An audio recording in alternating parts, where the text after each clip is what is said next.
इसकी वजह से मेरी वाइफ मुझे अपना छोड़ के चली गई, अपनी वालदा के यहाँ रहती थी। जैसी करने के बाद फिर मैं 11 महीने जेल के अंदर गुजारता हूँ। घर वाले इतने परेशान हो गए थे, छोटियाँ रखवा रखवा के मैं जेल आना जाना, मेरी बच्चों की पढ़ाई डिस्टर्ब हो गई थी। जैसे तैसे करके बस वालदा आती थी मुलाकात के ऊपर तो तसल्ली देता था मैं, हाँ ठीक हूँ, मगर मुझे पता मैं किस तरीके से जेल का। अस्सलाम वालेकुम। मैं बाइक मैकेनिक का काम करता हूँ। अक्सर मेरे पास तरह तरह के लोग आते हैं बाइक बनाने के लिए। मेरे को थाने बुलाया, जैसे कि मैं रोज़ कमाता हूँ रोज़ खाता हूँ। ये 2 बच्चे हैं मेरे अल्हम्दुलिल्लाह, तो इनके लिए मैं मेहनत करता हूँ। तो अक्सर मेरे पास ऐसे लोग भी आते हैं जो क्रिमिनल्स होते हैं। तो मैं बाइक मैकेनिक का काम करता हूँ। मेरे को दरअसल में बुलाया जाता है थाने के अंदर।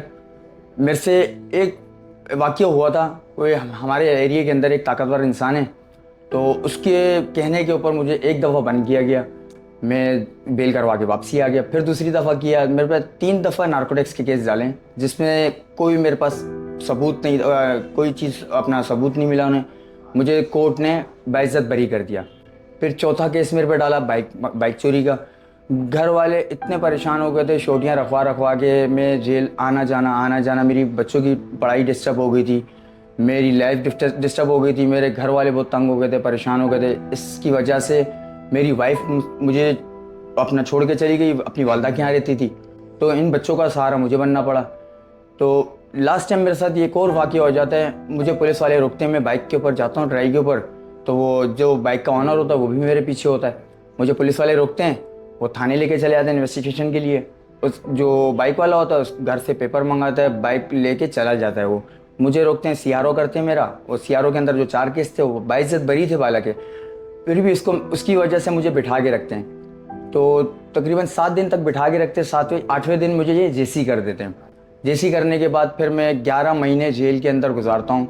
जैसे तैसे करके बस वालदा आती थी मुलाकात के ऊपर तो तसल्ली देता था मैं, हाँ ठीक हूँ, मगर मुझे पता है मैं किस तरीके से जेल काट। मेरी वालदा मुझे आगे बताती थी बच्चों की पढ़ाई छूट गई है, तो अक्सर वो कोई ना कोई मसला मसाइल होते रहते थे, वो जो घर के बताती थी मुझे। मैं भी अंदर बहुत परेशान था।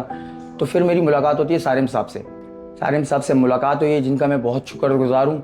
जितनी मैं उन्हें दुआ दूँ वो मेरे लिए कम है। उन्होंने मेरी बेल करवाई, अल्हम्दुलिल्लाह आज मैं बैठा हुआ हूँ अपने बच्चों के साथ। इन्हीं की दुआओं की वजह से और इन्हीं की अपना सर ने जो मेरे लिए किया मैं कभी ज़िंदगी में नहीं भूल सकता हूँ। आज उसी वजह से मेरी वाइफ भी मेरे साथ है अल्हम्दुलिल्लाह, और ये मेरे बच्चे भी मेरे साथ हैं। और जो वक्त मैं गुजार रहा हूँ, शुक्र अल्हम्दुलिल्लाह, मैं बस सर यही कह सकता हूँ कि अल्लाह पाक उन्हें इतना दे, आज़ादी दे, और जितना वो कर रहे हैं लोगों के लिए और हमारे लिए, मैं बोलता हूँ इस वक्त कोई शख्स नहीं कर सकता। वकील फराम करना भी बहुत मुश्किल है आजकल के दौर के अंदर। कम से कम एक वकील की फ़ीस ही ना 30,000 रुपये होती, छोटे से छोटे केस की। तो वो अक्सर मैंने देखा जो भी इनके पास लेके जाता वो वकील उनको दे दे। तो ये वकील काम भी कर रहे हैं। और अल्हम्दुलिल्लाह मेरा एक केस उन्होंने अंदर ही रह के बरी करवाया था। जो 2 केस थे उनकी छोटियाँ इन्होंने रखवाई, और मैं आज आप लोगों के सामने बैठा हूँ। और आप कैसी हैं गुड़िया?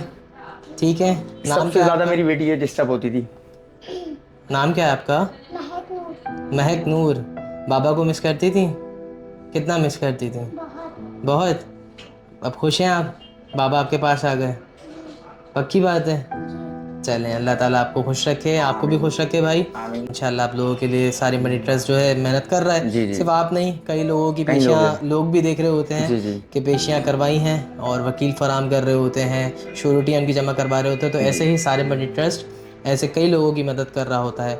तो आप लोगों से अपील है कि आप लोग भी आगे बढ़ें, ताकि ज़्यादा से ज़्यादा लोगों को जो बेगुनाह कैद काट रहे हैं जेल में इस वक्त, उनको रिहा करवाया जा सके, उनकी फैमिलीज से उनको मिलवाया जा सके। जैसे कि भाई ने बताया कि कईयों की माएँ जो हैं उनसे नहीं मिल पा रही होती, तो उनकी ज़मानतें करवा कर उनके घर वालों को तक उनको लौटाया जाता है।